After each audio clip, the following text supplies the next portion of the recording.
안녕하십니까. 전쟁은 지나간 뒤에도 전장의 폐허만 남기는 것이 아니라 시간이 흘러도 지워지지 않는 상처를 세계 기억 지도를 속에 넓게 펼쳐놓고 지구상의 권력과 자본이 어떻게 흘러가는지 가만히 들여다보면 참으로 기가 막힌 모순 하나를 발견하게 됩니다. 인류가 우주로 로켓을 쏘아 올리고 인공지능이 세상을 지배한다는 21세기 최첨단 과학의 시대에 전 세계 경제를 굴러가게 만드는 가장 핵심적인 에너지의 심장줄이 고작 바늘구멍같이 좁은 해협 하나에 꽉 잡혀 있다는 사실 말입니다. 페르시아만과 오만만을 아슬아슬하게 이어주는 그곳, 바로 호르무즈 해협입니다. 하루에만 무려 2천만 배럴의 석유가 통과하고 전 세계 에너지 무역의 30%라는 어마어마한 물량이 오직 이 좁은 물길 하나에 의존하고 있습니다. 그야말로 글로벌 경제의 대동맥이자 가장 치명적인 급소인 셈이죠. 수십 년 동안 이란은 이 좁은 해협을 인질로 삼아 전 세계를 향해 절대적인 권력을 휘둘러 왔습니다.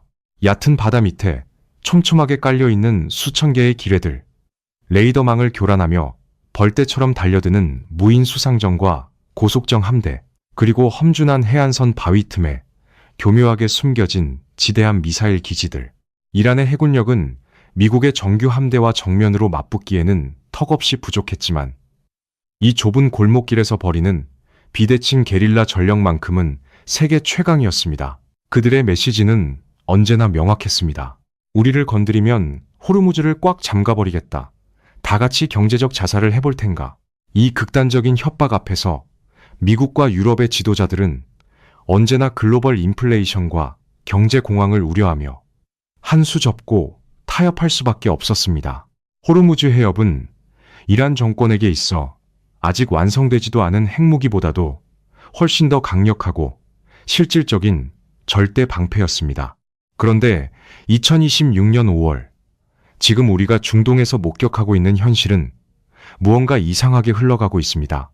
이란의 최고위급 군사 지도자들과 안보 책임자들이 정밀 공습에 의해 차례차례 제거되고 있습니다. 밤하늘에 사이렌이 울리고 은밀한 비밀회의장은 폭격으로 잿더미가 되어버립니다.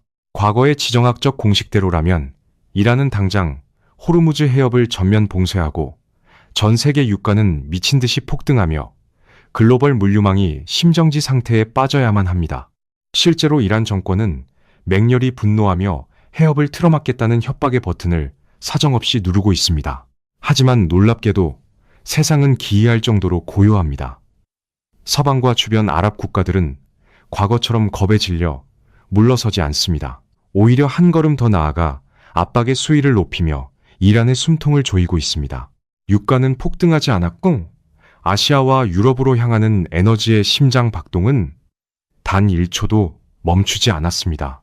지하 벙커에 숨은 이란의 장군들은 서서히 당황하기 시작했습니다.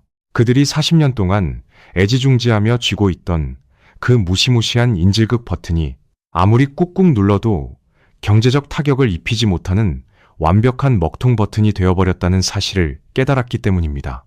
해협을 틀어막고 지뢰를 흩뿌려봤자 그 위험한 바다를 지나가야 할 거대한 유조선들이 더 이상 나타나지 않는 기막힌 상황이 벌어진 것입니다. 미국과 동맹국들은 막대한 비용을 들여 항공모함을 끌고 와 이란의 고속정들과 피 흘리며 싸우는 어리석은 선택을 하지 않았습니다. 비대칭 무기들이 득실거리는 바다의 함정으로 걸어 들어가는 대신 그들은 아예 거대한 체스판의 룰 자체를 전면적으로 뜯어고쳐 버렸습니다. 적의 지리적 이점을 무력화하기 위해 경제의 물길을 통째로 다른 곳으로 옮겨버리는 역사상 유례없는 거대한 자본의 마법을 부린 것입니다.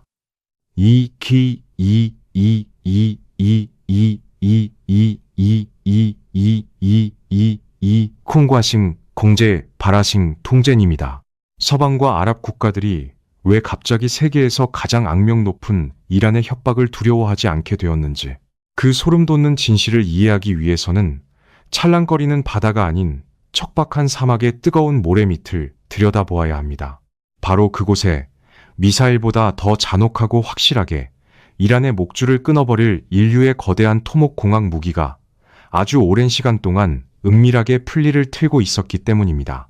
전쟁의 승패를 가르는 것은 언제나 화려한 전투기나 거대한 함선만이 아닙니다. 때로는 지도 위를 가로지르는 차가운 강철 파이프 몇 가닥이 수십 척의 항공모함보다 훨씬 더 치명적인 무기가 되기도 합니다. 이란이 호르무즈 해협이라는 좁은 골목길에 기뢰를 깔고 고속정을 배치하며 전 세계를 향해 호통을 치고 있을 때 페르시아만 건너편의 아랍 국가들은 전혀 다른 방식의 전쟁을 준비하고 있었습니다.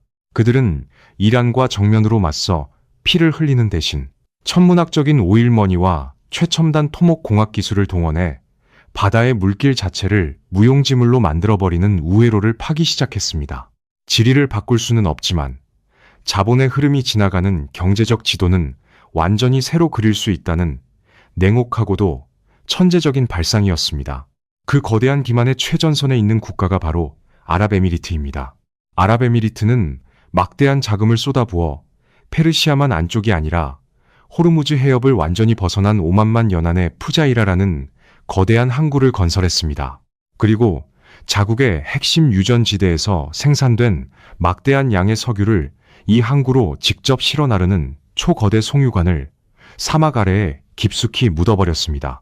이란의 고속정들이 해협에서 아무리 위협적인 기동 훈련을 벌여도 아랍에미리트의 석유는 이미 안전한 육로를 타고 호르무즈 해협 밖으로 빠져나가 거대한 유조선에 실리고 있는 것입니다. 이란이 통제할 수 없는 완벽한 사각지대를 자본의 힘으로 창조해낸 셈입니다. 사우디아라비아의 계산은 한층 더 깊고 치밀했습니다.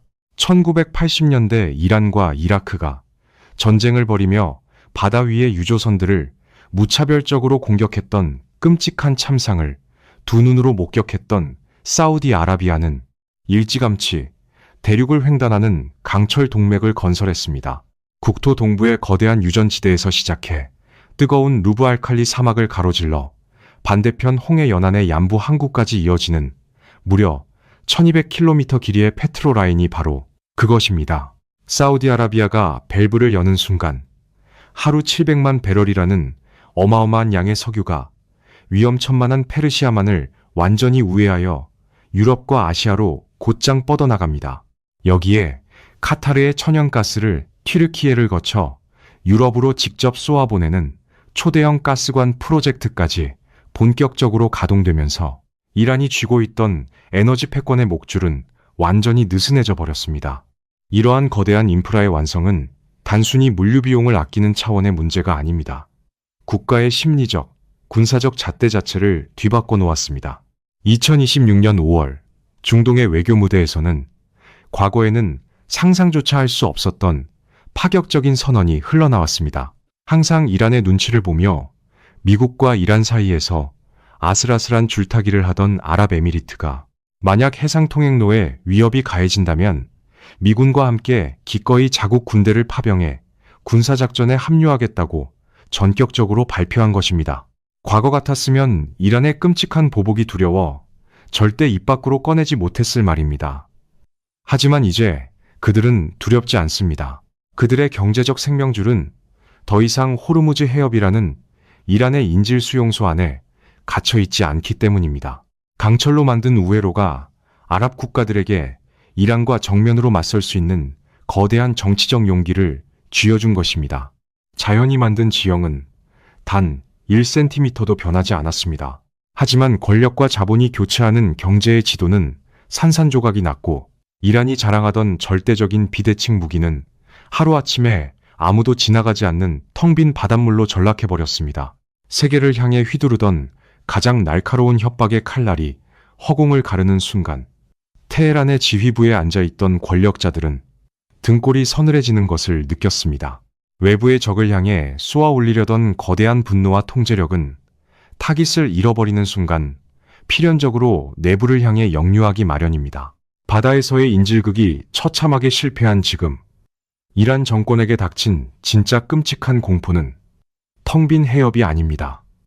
바로 굳게 닫힌 테헤란의 밀실 안에서 어제까지 동지였던 자들이 서로를 향해 조용히 권총의 안전장치를 풀고 있다는 사실입니다. 바다가 우회로를 통해 뚫리고 외부의 압박이 극에 달한 2026년 5월 이란의 수도 테헤란의 밤은 과거와 전혀 다른 종류의 공포로 휩싸여 있습니다. 한때 중동 전역을 호령하며 대리군들을 체스, 말처럼 움직이던 이슬람 혁명 수비대의 최고위급 장군들은 이제 밤하늘의 희미한 비행음에도 반사적으로 몸을 숨깁니다. 며칠 전 세계 언론의 시선이 미군의 헬기가 동원된 요란한 인질 구출 작전에 쏠려 있던 바로 그 찰나, 테헤란 외곽의 은밀한 지하 안가에서는 상상조차 할 수 없는 참극이 벌어졌습니다. 시끄러운 양동작전이 완벽한 연막이 되어준 사이 정밀 타격 미사일이 혁명 수비대의 비밀회의장 지붕을 정확히 뚫고 들어온 것입니다. 이 단 한 번의 타격으로 이란의 국가 안보와 군사 작전을 총괄하던 수십 명의 핵심 수뇌부가 그 자리에서 증발해버렸습니다. 이것은 단순한 우연이나 일회성 사고가 아닙니다. 최근 몇 달간 사망하거나 실종된 이란의 고위급 인사들의 명단을 살펴보면 한 국가의 지휘 체계가 과연 정상적으로 작동할 수 있을지 의문이 들 정도로 처참합니다. 최고 지도자의 유고 사태를 시작으로 국가 안보를 책임지는 수장들, 혁명 수비대 지상군 총사령관, 정보 책임자, 그리고 해외 특수작전을 지휘하던 최정예 브레인들이 차례차례 정밀 타격의 제물이 되었습니다. 종교, 정치, 군사라는 이란 체제를 지탱하던 거대한 세계의 기둥이 보이지 않는 날카로운 톱날에 의해 밑동부터 썰려나가고 있는 형국입니다. 현대 국가의 전쟁사에서 이토록 짧은 시간 안에 한 국가의 심장부가 이토록 철저하고도 집요하게 도려내진 사례는 찾아보기 힘듭니다. 여기서 아주 상식적인 의문이 하나 떠오릅니다. 최고 수준의 보안을 자랑하는 안가에서, 그것도 철저하게 기밀에 붙여진 회의 시간에 어떻게 미군의 미사일은 귀신같이 알고 날아드는 것일까요? 회의만 열었다 하면 여지없이 좌표가 노출되고 폭격이 쏟아지는데도 이들은 불나방처럼 끊임없이 모여들어 표적이 되어주고 있습니다. 군사 전문가들의 분석은 두 가지로 압축됩니다. 첫째는 미국의 신호 정보 자산이 이란의 통신망을 완벽하게 장악했다는 것. 그리고 둘째는 첫 번째보다 훨씬 더 끔찍하고 섬뜩한 가능성입니다. 바로 이란 최상층 수뇌부 내부에 미국의 정보기관이나 외부의 적들에게 정확한 좌표를 실시간으로 팔아넘기는 배신자들이 수두룩하게 박혀 있다는 것입니다. 이제 살아남은 자들은 하늘에서 떨어지는 미사일보다 내 옆에 앉은 동료를 더 두려워하기 시작했습니다. 굳게 닫힌 회의실 문 안쪽에서는 숨막히는 침묵과 불신만이 감돕니다. 어제까지 함께 성전을 맹세하며 권력을 나누어 가졌던 동료가 무너지는 국가 경제와 다가오는 죽음의 공포 앞에서 자신의 생존을 담보받기 위해 내일 아침 나의 동선을 적에게 팔아넘길지도 모른다는 극도의 편집증적 공포입니다. 이 거대한 상호불신과 숙청의 소용돌이가 바로 지금 이란 수뇌부에서 벌어지고 있는 권력 암투의 진짜 민낯입니다. 가장 굳건해야 할 안보 조직이 스스로를 갉아먹는 치명적인 자가 면역 질환에 걸려버린 것입니다. 외부의 압박이 강해질수록 내부는 결속하는 것이 일반적인 국가의 생존 본능이지만 권력과 돈을 독점해온 부패한 엘리트 집단은 위기가 닥치자 가장 먼저 서로를 희생양으로 삼으며 정확히 그 반대의 길로 폭주하고 있습니다. 도대체 어떻게 이런 일이 가능할까요? 한때 레바논, 시리아, 이라크, 예멘에 이르기까지 중동 전역에 거미줄처럼 테러 네트워크를 구축하고 영향력을 행사하던 그 무시무시한 안보 조직이 어쩌다 이토록 속이 텅 비어버리고 부패하여 서로를 팔아넘기는 지경에 이르게 된 것일까요? 그 해답을 찾기 위해서는 미사일이 날아다니는 오늘날의 밤하늘이 아니라 붉은 피가 흘러내리던 40여 년 전의 역사 속으로 되돌아가야만 합니다. 이 모든 비극과 부패의 씨앗은 한 독재 정권이 국가가 아닌 이념을 지키기 위해 기이한 괴물 하나를 잉태했던 1979년 바로 그날부터 이미 예견되어 있었습니다. 오늘날 하늘에서 떨어지는 정밀 타격 미사일에 쫓기며 서로를 배신하고 있는 이란 최고 위층의 기형적인 몰락을 이해하려면 우리는 붉은 피가 강물처럼 흐르던 45년 전의 과거로 시간을 되돌려야 합니다. 한 국가의 정규 군대가 어떻게 자국민의 삶을 파괴하고 국가 전체를 집어삼키는 거대한 기생수로 자라났는지 그 소름 돋는 괴물의 탄생 비화를 추적해야 하기 때문입니다. 이야기의 시작은 1979년 팔레비 왕조가 무너지고 아야톨라 호메이니가 이끄는 이슬람 혁명이 세상을 뒤흔들었던 그 해로 거슬러 올라갑니다. 절대 권력을 쥐게 된 호메이니의 앞에는 기쁨보다 더 큰 공포가 놓여 있었습니다. 바로 수십 년간 미국의 최신 무기로 무장하고 전임 국왕에게 충성하도록 훈련받은 수십만 명의 이란 정규군이었습니다. 호메이니는 겉으로 혁명에 동조하는 척하는 이 정규군을 결코 믿을 수 없었습니다. 언제 총구를 돌려 쿠데타를 일으킬지 모르는 시한폭탄이었으니까요. 그래서 그는 국가와 영토를 지키는 임무는 의심스러운 정규군에게 맡겨두고 오직 이슬람 혁명 체제 그 자체와 최고 지도자만을 수호할 자신만의 맹목적인 사병 집단을 창설합니다. 이것이 바로 오늘날 중동 전체를 쥐고 흔드는 이슬람 혁명 수비대의 첫 출발이었습니다. 초창기 혁명 수비대는 동네에서 반체제 인사를 색출하고 시위를 진압하는 수준의 친위대나 무장 경찰 규모에 불과했습니다.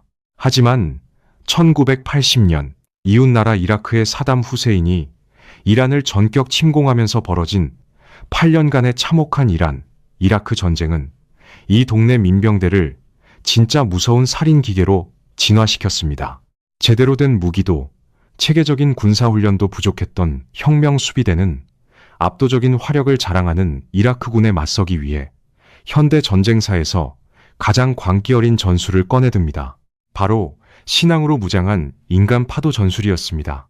이들은 무기가 부족하자 12살에서 17살 사이의 어린 소년들을 대거 징집했습니다. 그리고 전투에 나서기 전 두려움에 떠는 소년들의 목에 플라스틱으로 조잡하게 만든 작은 열쇠 하나를 걸어주었습니다.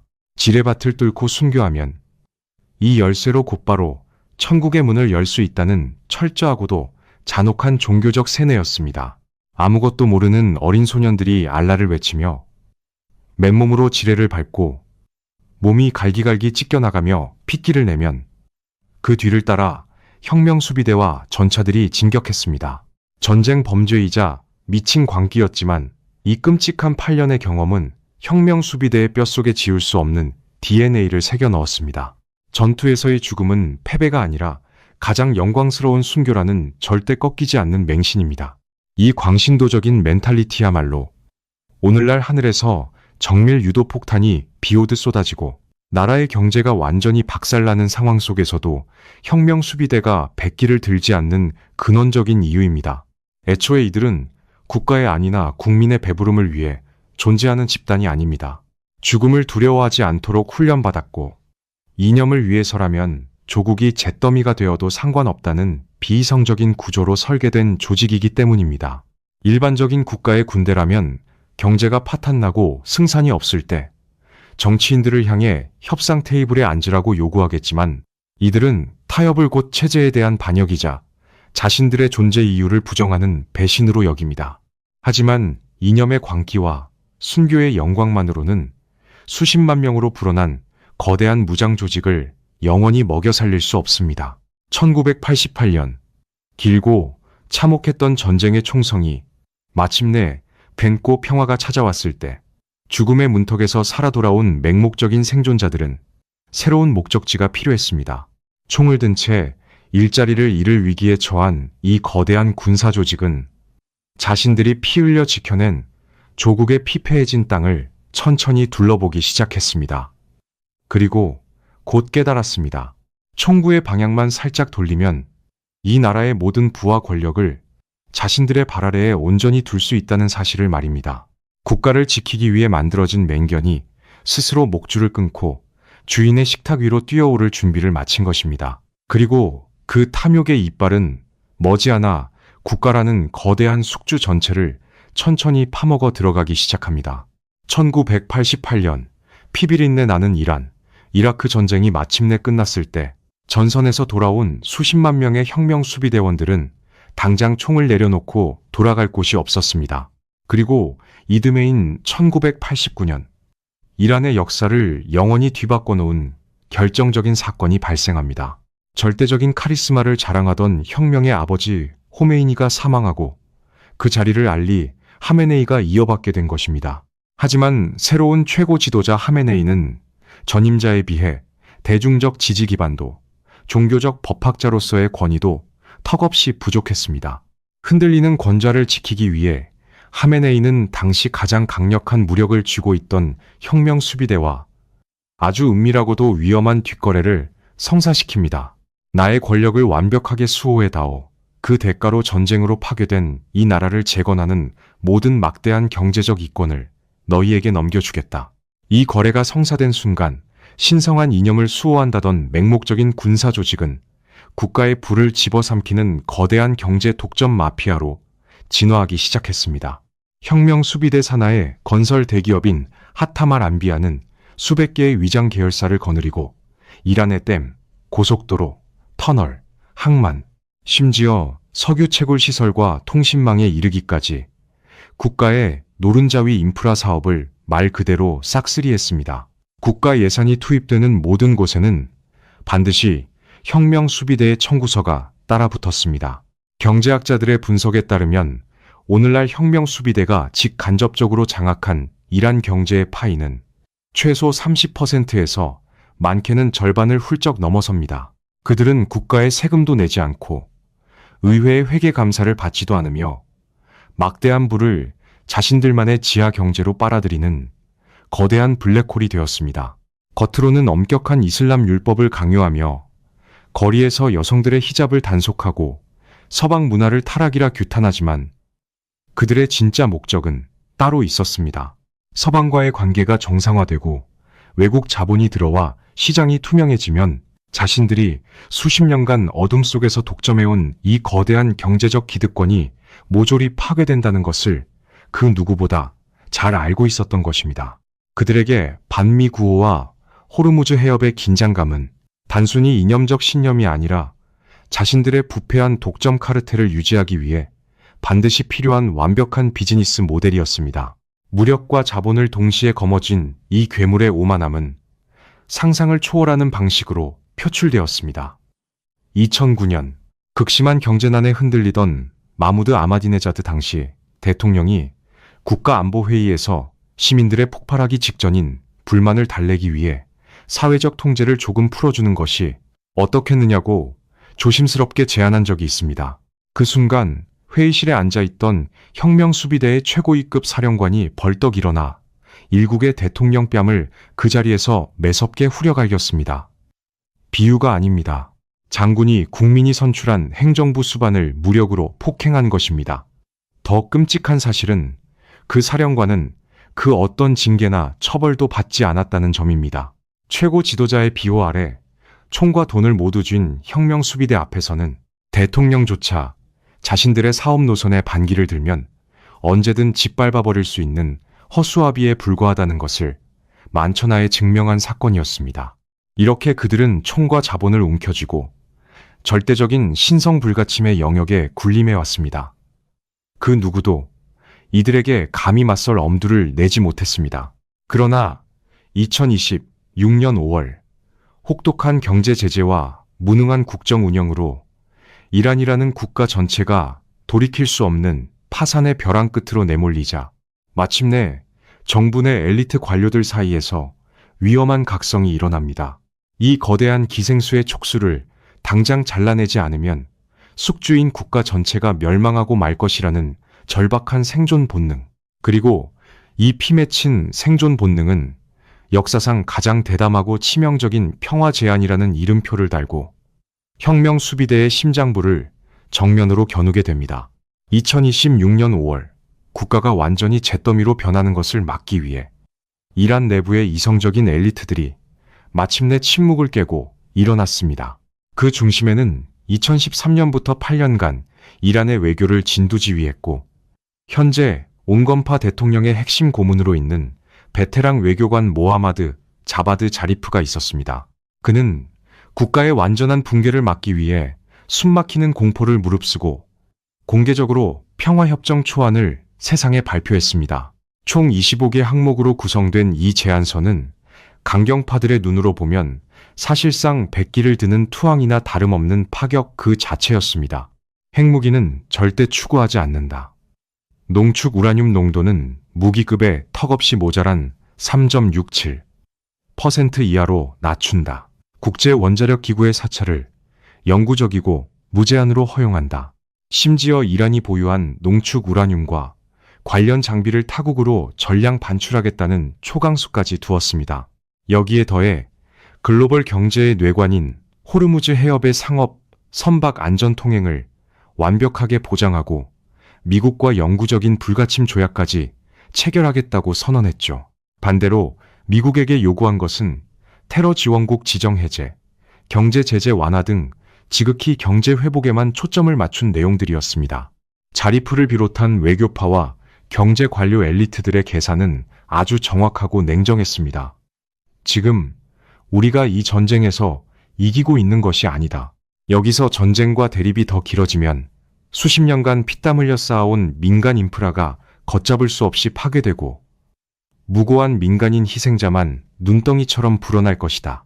국가라는 껍데기 자체가 소멸할 위기라면 가지고 있는 가장 큰 카드인 핵 프로그램과 해협 통제권을 통째로 던져서라도 제재를 풀고 경제의 심장박동을 다시 살려내야 한다는 절박한 생존 본능이었습니다.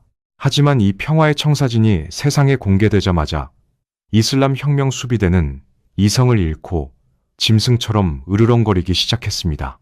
그들에게 이 제안은 국가를 구하는 아름다운 타협이 아니라 자신들의 목에 칼을 들이미는 명백한 반역이었기 때문입니다. 전쟁이 끝나고 서방과 관계가 정상화되어 이란의 경제와 사회가 투명해지는 순간 국가 권력과 자본의 절반 이상을 장악하고 있던 혁명 수비대 자신들이 1순위로 청산될 것이 너무나 뻔했습니다. 정상적인 국가 시스템이 작동하면 더 이상 지하 경제의 마피아 짓을 할 수 없게 되니까요. 혁명 수비대의 반응은 한편의 끔찍한 조폭 영화를 방불케 했습니다. 이들은 즉각 공개 집회를 열고 자리프를 향해 소름 돋는 협박을 쏟아냈습니다. 당신에게 정확히 3일의 시간을 주겠다. 3일 안에 당신의 배신 행위를 공식적으로 사과해라. 만약 4일째 되는 밤까지 사과하지 않는다면 우리는 분노한 군중을 모아 당신의 집문을 부수고 쳐들어갈 것이다. 단상에 선 강경파 인사들은 군중을 향해 더 끔찍한 선동을 이어갔습니다. 이 전쟁에서 손에 피 한 방울 묻히지 않은 자들이 함부로 입을 놀리고 있다며 이제부터 매국노들의 운명은 뒷골목거리에 있는 성난 사람들이 결정할 것이라고 공언했습니다. 이것은 단순한 정치적 수사나 은유가 아닙니다. 한 나라의 전직 외무장관이자 현직 대통령의 최측근 브레인이 단지 국가를 파멸해서 구하자는 평화 제안을 했다는 이유만으로 거대 군벌 조직에게 공개 처형 예고를 받은 기막힌 상황입니다. 심지어 관영방송마저 혁명 수비대의 철저한 통제 아래로 넘어가 자리프를 서방의 앞잡이로 매도하는 마녀사냥 방송을 24시간 내내 내보내기 시작했습니다. 지금 이란은 미국이나 이스라엘과 정면으로 싸우기도 전에 내부의 이성적인 목소리를 폭력으로 짓밟는 미친 내전 상태에 돌입한 것입니다. 자신들의 권력과 부를 지키기 위해 기꺼이 조국을 불태워버리겠다는 광신도들 앞에서 지식인과 관료들은 깊은 절망의 심연으로 빠져들었습니다. 합리적인 대화와 타협이라는 인류의 가장 기본적인 생존 도구가 폭력 앞에 처참히 부서지는 순간 이성을 가진 엘리트들은 선택을 강요받게 됩니다. 총구 앞에서 무릎을 꿇고 영원히 침묵할 것인가? 아니면 불타는 배를 버리고 차가운 바다로 뛰어내릴 것인가?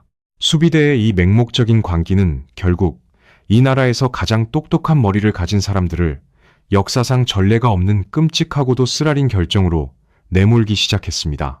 2026년 초 이란 체제가 붕괴하고 있다는 가장 충격적이고 노골적인 신호는 테헤란의 폭격 현장이 아니라 아주 평화롭고 고요한 유럽의 외교 무대 중심부에서 터져나왔습니다. 스위스 제네바에 파견되어 있던 이란의 유엔 상주 대표부 소속 고위 외교관이 갑작스럽게 스위스 당국의 정치적 망명을 신청하는 초유의 사태가 벌어졌습니다. 국가의 얼굴이자 체제에 대한 충성심이 가장 높아야 할 엘리트 외교관이 조국을 등진 것입니다. 그의 망명 사유는 전 세계 언론을 발칵 뒤집어 놓았습니다. 이란 내부의 극단적인 정치적 상황과 억압 때문에 본국으로 돌아가는 것이 생명을 위협할 정도로 두렵다는 것이었습니다. 이 사건은 단순한 개인의 일탈로 끝나지 않았습니다. 뒤이어 오스트리아 빈에 주재하던 이란 대사관의 책임자급 인사마저 망명을 신청했다는 보도가 줄줄이 터져 나왔습니다. 체제의 가장 높은 곳에서 서방의 정보와 이란 내부의 진짜 상황을 실시간으로 비교 분석할 수 있는 엘리트 브레인들이 내린 결론은 참담했습니다. 지금의 이란 체제 내부에 머물며 침몰하는 배와 함께 운명을 맞이하는 것보다 조국을 배신하고 도망치는 것이 그나마 생존 확률이 높다는 뼈아픈 계산이었습니다. 과거 소비에트 연방이 무너지기 직전 동유럽의 외교관들이 보여주었던 도미노 망명 사태가 2026년의 이란에서 정확히 재현되고 있는 것입니다. 붕괴의 균열은 양복을 입은 외교관들을 넘어 총을 든 군부의 심장부로까지 번져나가고 있습니다. 앞서 말씀드린 이란의 정규군인 아르테시와 강경 진압의 선봉장인 혁명수비대 사이의 묵은 갈등이 마침내 임계점을 돌파했습니다.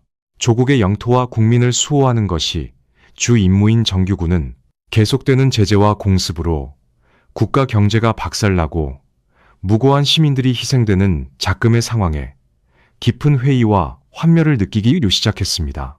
아무런 명분도 없는 권력자들의 이권 다툼에 국가의 정규군이 총알바지로 내몰리는 상황을 더 이상 좌시할 수 없다는 내부의 반발이 거세게 일어난 것입니다.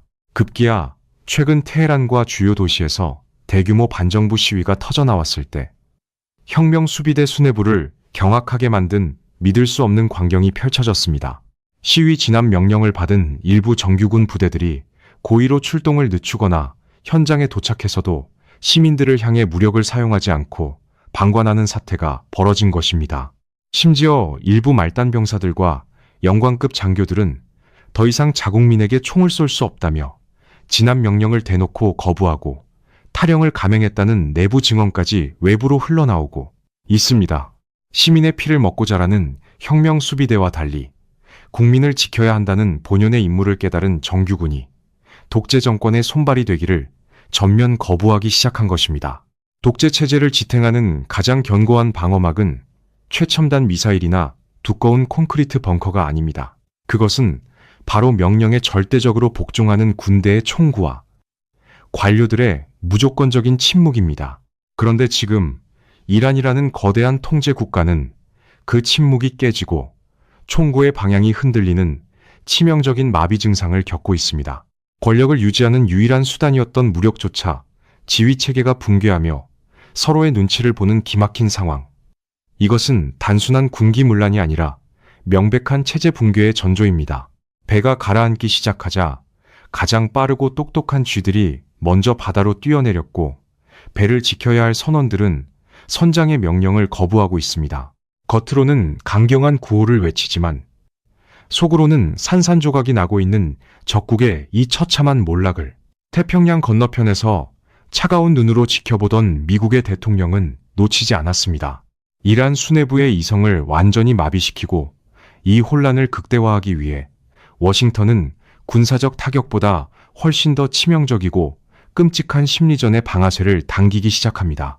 침몰하는 이란이라는 거대한 함선에서 가장 똑똑한 쥐들이 먼저 바다로 뛰어내리는 광경을 태평양 건너편 워싱턴의 백악관은 아주 차갑고 예리한 시선으로 지켜보고 있었습니다. 미국의 대통령은 군사적 타격만으로는 광신도들의 숨통을 완벽하게 끊어놓을 수 없다는 사실을 누구보다 잘 알고 있었습니다. 적의 심장부에 진정한 파멸을 불러오기 위해서는 물리적인 폭격 이전에 그들의 정신과 조직을 내부에서부터 갈기갈기 찢어놓는 고도의 심리전이 필요했습니다.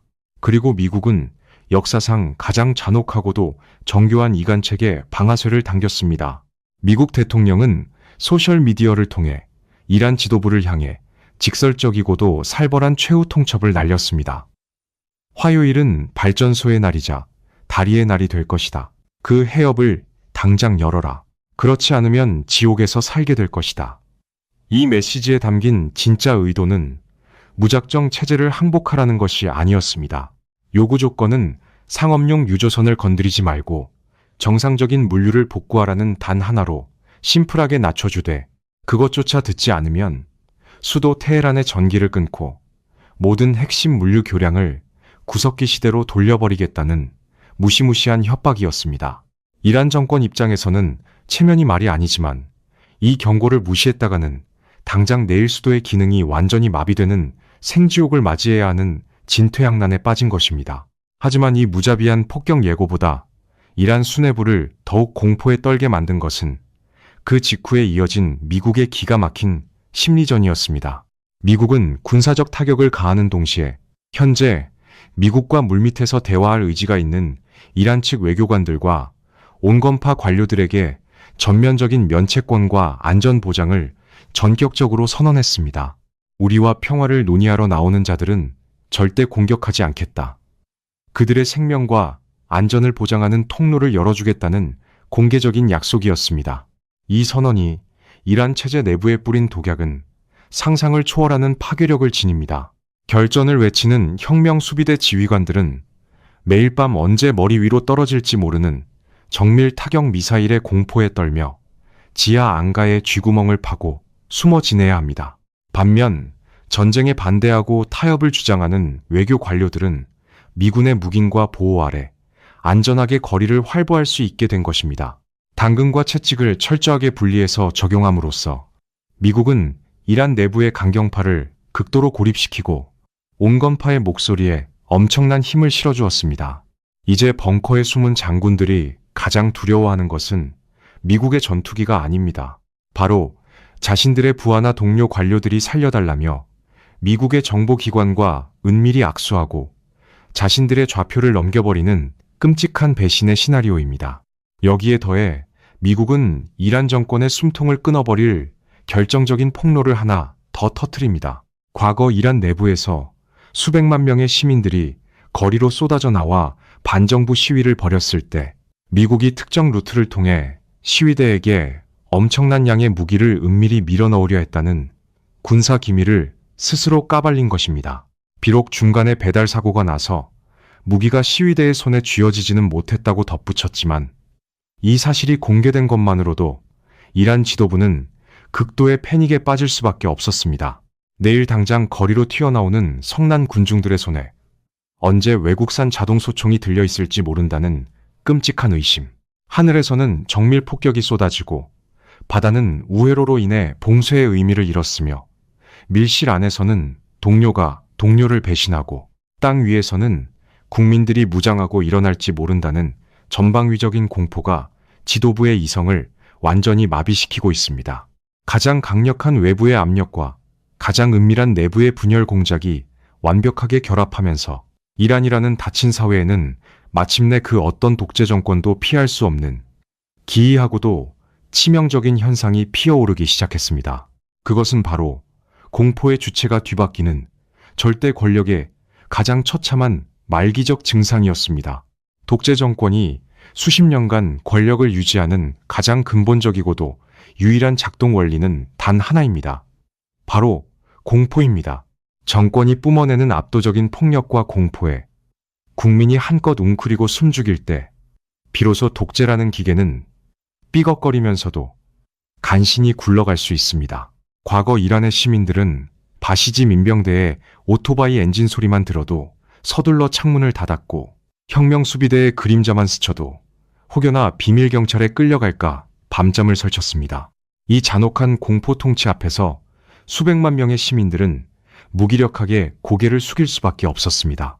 하지만 2026년 5월 가장 견고해 보이던 그 공포의 균형이 완전히 박살났습니다. 군사 전문가들과 정치학자들은 지금 이란 한복판에서 벌어지고 있는 이 기이한 현상을 가리켜 공포의 역전이라고 부릅니다. 거리로 쏟아져 나오는 수백만 명의 시민들은 더 이상 혁명수비대의 실탄을 두려워하지 않습니다.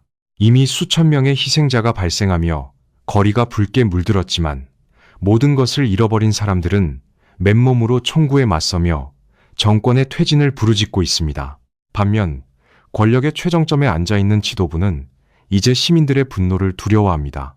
혁명수비대 장군들은 총을 내려놓고 방관하는 정규군을 의심하며 관료들은 내일 아침 자신의 머리 위로 떨어질 정밀 폭격과 동료의 밀고를 두려워합니다. 국민이 정권을 두려워하지 않고 오히려 정권이 자국민과 내부의 동료를 두려워하기 시작하는 그 순간 역사상 그 어떤 철권 통치 국가도 이 단계에 진입한 뒤 온전히 살아남은 적은 단 한 번도 없었습니다. 이 거대한 내부의 폭발과 함께 이란을 둘러싼 외부의 포위망은 이제 숨을 쉴 틈조차 없이 완벽하게 조여들었습니다. 호르무즈 해협이라는 세계 경제의 목줄을 틀어쥐고 인질극을 벌이려던 이란의 오만함은 오히려 전 세계를 이념과 국경을 초월한 하나의 거대한 반이란 군사 동맹으로 뭉치게 하는 치명적인 자충수가 되었습니다. 그 중에서도 가장 뼈아픈 타격은 전혀 예상치 못한 곳에서 날아왔습니다. 바로 지구 반대편에서 러시아와 힘겨운 전쟁을 치르고 있던 우크라이나의 참전 선언입니다. 우크라이나는 이란에게 있어 그 어떤 강대국보다 껄끄러운 천적입니다. 그들은 지난 4년 동안 러시아군이 쏘아대는 이란제 샤헤드 자폭 드론과 매일같이 피터지게 싸워온 유일한 실전 베테랑이기 때문입니다. 우크라이나는 값싼 드론 수백 대가 벌떼처럼 날아오는 이란식 비대칭 공격을 어떻게 레이더로 잡아내고 어떻게 가성비 있게 요격하며 어떻게 방어망을 구축해야 하는지에 대한 방대한 실전 데이터와 노하우를 축적한 국가입니다. 우크라이나의 대통령은 과거 흑해에서 러시아 함대에게 해상 물류를 봉쇄당했을 때 국제사회와 연대하여 기어이 곡물 수출 통로를 뚫어냈던 승리의 공식을 호르무즈 해협에 그대로 이식하겠다고 전격 제안했습니다. 이란 입장에서는 자신들의 주력 무기인 드론의 패턴과 약점을 속속들이 꿰뚫고 있는 실전 전문가가 미국의 작전에 합류한다는 것 자체가 재앙 중의 재앙입니다. 여기에 이란과 바다를 마주보고 있는 아랍에미리트까지.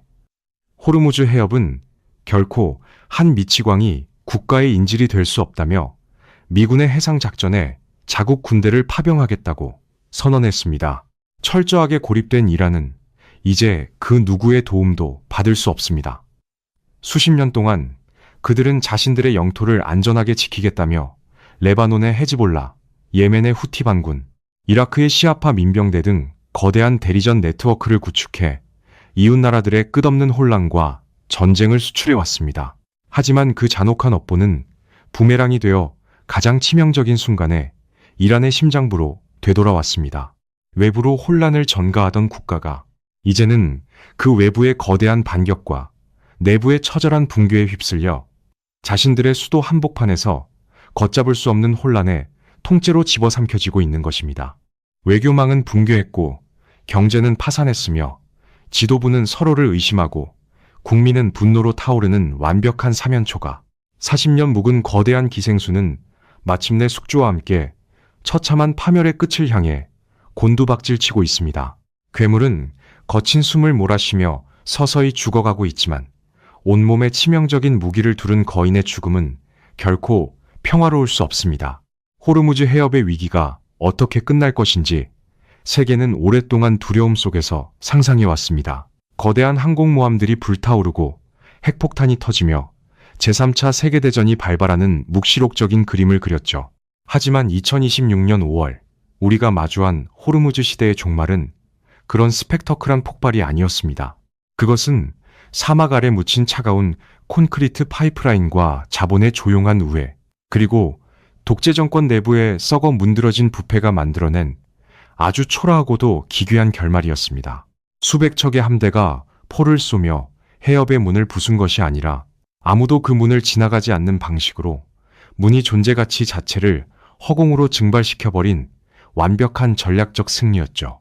지난 40년 동안 이란이라는 거대한 통제 국가는 외부의 적인 미국과 서방을 향한 증오를 먹고 자랐습니다.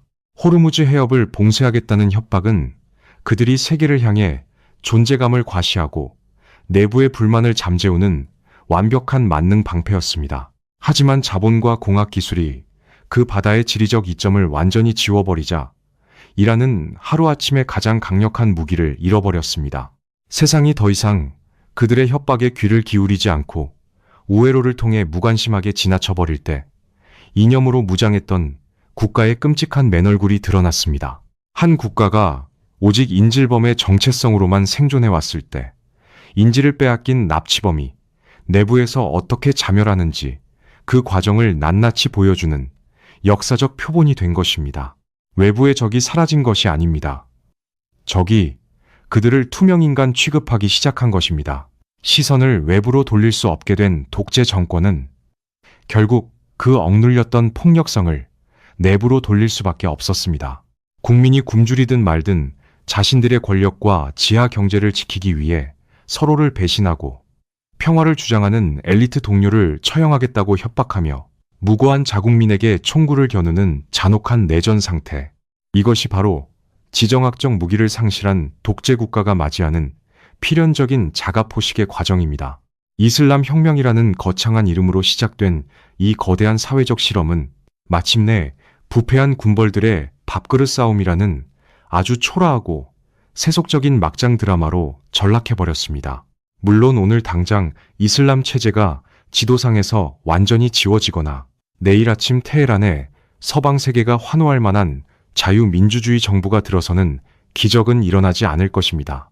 최고 지도자는 여전히 은신처에서 결사항전을 외칠 것이고 관영 매체는 서방의 멸망을 부르짖으며 최후의 선전전을 펼치겠죠. 하지만 국가의 권력을 실질적으로 지탱하던 군대 내부의 지휘체계가 무너지고 국정을 운영해야 할 최고급 엘리트들이 국경을 넘어 탈출을 감행하며 국민이 정권을 향해 가졌던 공포가 완전한 분노와 조롱으로 역전된 이상 1979년부터 이어져 온 신정체제의 사상적, 물리적 토대는 이미 돌이킬 수 없이 산산조각 났습니다. 지금 텔레비전에 나오는 그들의 모습은 살아있는 권력이 아니라 아직 자신이 죽었다는 사실조차 깨닫지 못한 거대한 정치적 좀비에 불과합니다. 우리는 이 처절한 몰락의 과정을 지켜보며 21세기 새로운 패권의 본질을 깨닫게 됩니다. 땅과 바다의 좁은 길목을 틀어쥐고 세계를 인질로 삼는 구시대적인 지정학적 깡패짓은 압도적인 자본력과 혁신적인 토목공학 기술 앞에서는 결국 우회되고 철저하게 무력화된다는 냉혹한 진실입니다. 영원할 것 같았던 호르무즈 해협의 절대 권력은 그렇게 사막의 모래바람 속으로 초라하게 흩어지고 있습니다. 하지만 이 기나긴 이야기의 끝에서 우리는 안도의 한숨 대신 가장 무겁고도 등골이 서늘해지는 질문 하나를 마주해야 합니다. 통제력을 상실한 거대한 짐승이 피를 흘리며 쓰러질 때 그 짐승이 품고 있던 수많은 독리들은 과연 어디로 향하게 될까요? 이란의 체제가 완전히 붕괴하고 중앙의 통제권이 사라지는 무정부 상태의 혼돈 속에서 지하 벙커 깊숙한 곳에 숨겨진 수천 기의 극초음속 미사일과 자폭 무인기들, 그리고 언제든 핵무기로 전환될 수 있는 고농축 우라늄은 과연 누구의 손에 들어가게 되는 것일까요? 만약 사령관이 폭사하고 지휘 계통을 잃은 혁명 수비대의 잔당들이 오직 자신들만의 생존을 위해 그 파멸적인 무기들을 들고 중동 전역의 극단주의 테러 단체들과 결탁하거나 거대한 마피아 군벌로 쪼개진다면 어떻게 될까요? 세계는 단일한 독재 국가를 상대하던 과거보다 훨씬 더 예측 불가능하고 통제 불가능한 악몽을 맞이하게 될지도 모릅니다. 호르무즈 해협의 인질극은 이렇게 막을 내리고 있습니다. 하지만 무너져 내리는 테헤란의 잿더미 속에서 어쩌면 우리는 인류가 한 번도 경험해보지 못한 완전히 새로운 혼돈이 태어나는 것을 지켜보고 있는 것일지도 모릅니다. 굳게 닫혔던 판도라의 상자는 이제 막 첫 번째 틈을 벌렸을 뿐입니다.